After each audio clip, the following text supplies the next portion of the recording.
We are celebrating a tradition that was here prior to me coming, started by Mal Kelly, who is the former principal. It's our Veterans Day breakfast. Usually we have about 100 people here. Today we have over 50 veterans from all the armed forces represented to have a breakfast. We have it hosted by our parents. It's all done by volunteers. And we also have the WPI football team serving the veterans and their students. We do this every year. This year we extended our Veterans Day celebration into a school-wide assembly that we will have after the breakfast. Veterans Day, what it means to me, and this is a personal opinion, and I think a lot of my fellow veterans probably feel it sort of the same way. Veterans Day, it's not Memorial Day. Veterans Day is about serving something or being part of something that is bigger than yourself. Being a service member is part of doing the right thing even when nobody's looking. Being part of a team, being part of just something that can be truly amazing experience. Whether you serve for 2 years, 4 years, you're in, you're out, most veterans will tell you they were proud to serve.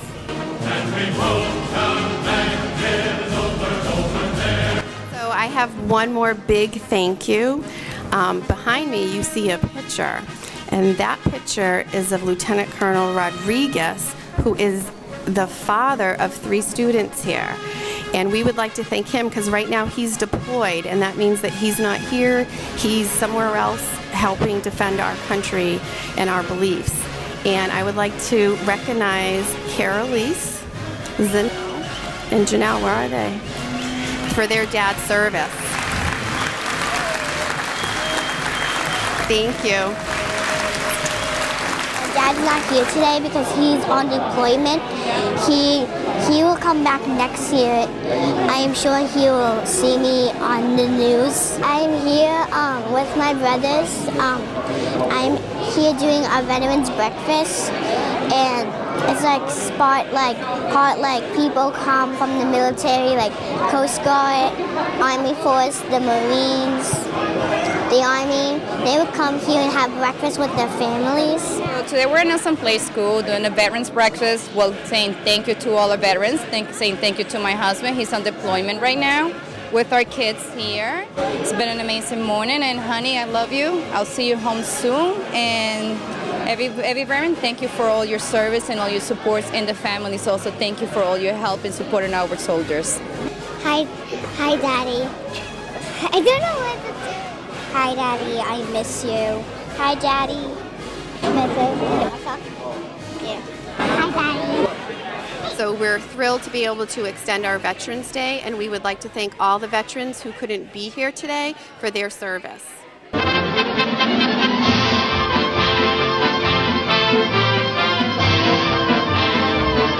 For Worcester, the city that reads, and the DCF, we have a partnership where we try to give out as many books as possible. So we have about 25 to 30,000 brand new books, and today we've invited the community as well as the various schools to come down and select books for their classrooms, select books to give to children, and also to give books to many of the students that have come from Puerto Rico to resettle here.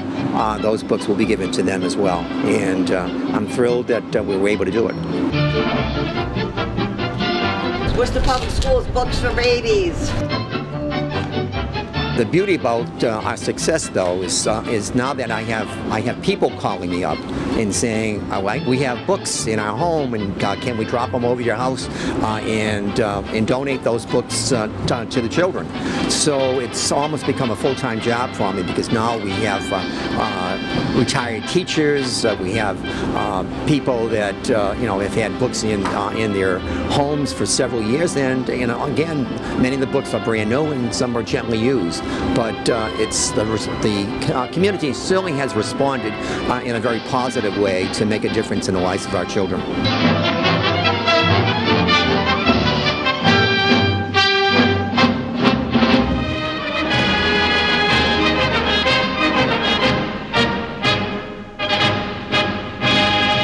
Today we're having our parent involvement, where we're inviting parents in so they could see what the students have done between the totem pole, some of the writing.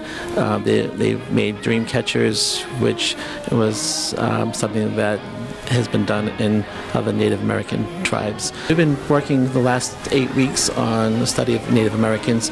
We started with the Native Americans because they were here before anybody else. We wanted to kind of give them the history of how they've kind of evolved and how they affected our United States.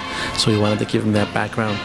In the past 8 weeks, we've been talking about all the different tribes, and the students were not aware of how many tribes there were, and they also weren't aware of the hardship they have and how they had to obtain food, and a lot of them where they lived. So we kind of took each tribe and we broke it down, had them fill out a chart, and we talked about shelter, food, transportation, and many of them were surprised to find out how hard it was for them to do what they need to do. And then we kind of fast forward to the year 2017, we talked a little bit about how some of these Native Americans tribes are still around in some places. So we kind of connected past to present. Since we didn't know who lived here before us, I never knew that there were like so many tribes that lived here before. I thought it was only like 2. We know how they lived, like the first few houses that were here, and all the hardships they faced, like not having good soil, like dried, and not having enough rain and crops.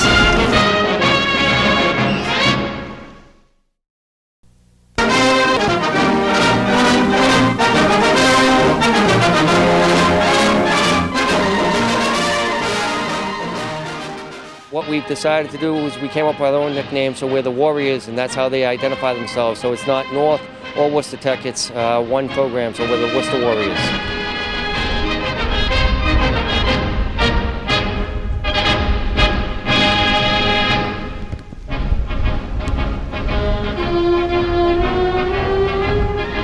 We have a lot of young kids who are coming in that do not have a lot of experience playing soccer, and it's kind of hard to pick that up at this age, but the veteran players, the older players in the group have really shown some great leadership and helped them out. When we do a lot of drills, the older kids don't pair up with the older kids, they pair up with a younger person to try to help them to improve their skill. They explain to them, they show them, they demonstrate things to them. We have a new JV assistant coach, so he's brought a lot of new information to us and a lot of new skills, but also we've been working a lot more JV and varsity, which has been really, really helpful to help the younger girls, but also to help us with our skills, and like playing in games, it's gone really well.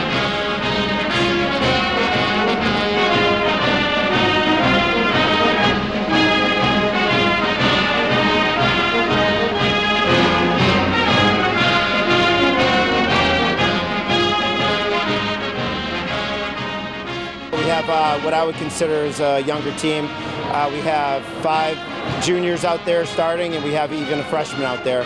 And we have 2 seniors, and we rotate them in as needed as well. So considering our age, our development is going just as where I would want it to be at this part of the season. I think the season's going to go great. We only have a couple of weeks left, but every game we're going to try our best, and we're going to try to get to districts as hard as we can.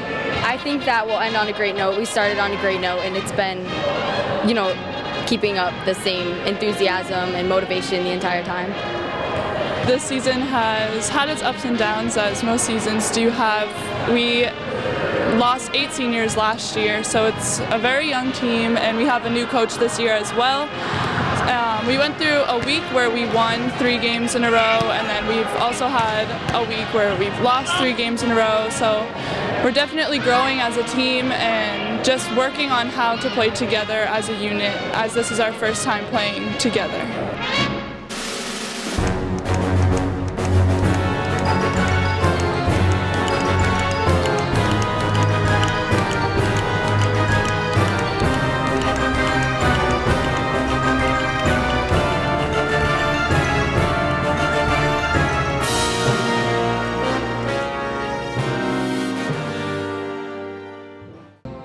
Right now, we're trying to instruct anybody in the community that's coming in to vote today in hands-only CPR. Sadly to say that 70% of all sudden cardiac arrests happen in the home, and 89% of them do indeed pass away because of not having prompt CPR. Now, this is the sternum, right? I guess. All right. Dominant hand. All right. And then you push down deep. All right. All right. And then once you get rhythm, you go far, faster. There's no specific number? 100 beats per minute. I've been working with the students in getting some compression-only, hands-only CPR. So we've started a student-driven group, and we're just trying to get the community to be more heart healthy and heart aware. The students have been doing a tremendous job. They really enjoy teaching others. We have a motto, see one, do one, teach one. It helps them be stronger in their skills if they're able to teach others how to do the CPR. 2 inches approximately. So the heel of your hand goes on the sternum. You push down 2 inches. There you go. So now press stay in the left. Stay in the left. Stay in the left. Stay in the left. No, you're good. No. Just go with the alright? Good job.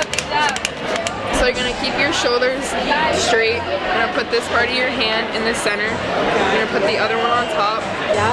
You're gonna lean over and push as hard as you can until you hear it clicking. Oh boy, I can't click it. Push it a little bit harder. Maybe I should do it this way. Put your dominant hand on the ball. Right. Are you sure?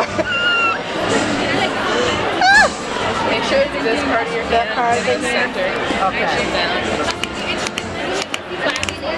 Oh, okay. You're going to keep doing it to the beat of Staying Alive. This song. We're doing a program called Worcester Tech Lifesavers, and it's to teach people basically hands-only CPR to help their friends and family, because most people who need CPR end up needing it when they're at home around their family members, and people who don't get CPR who need it are very unlikely to survive. So by learning CPR and being able to help someone, you can save their life.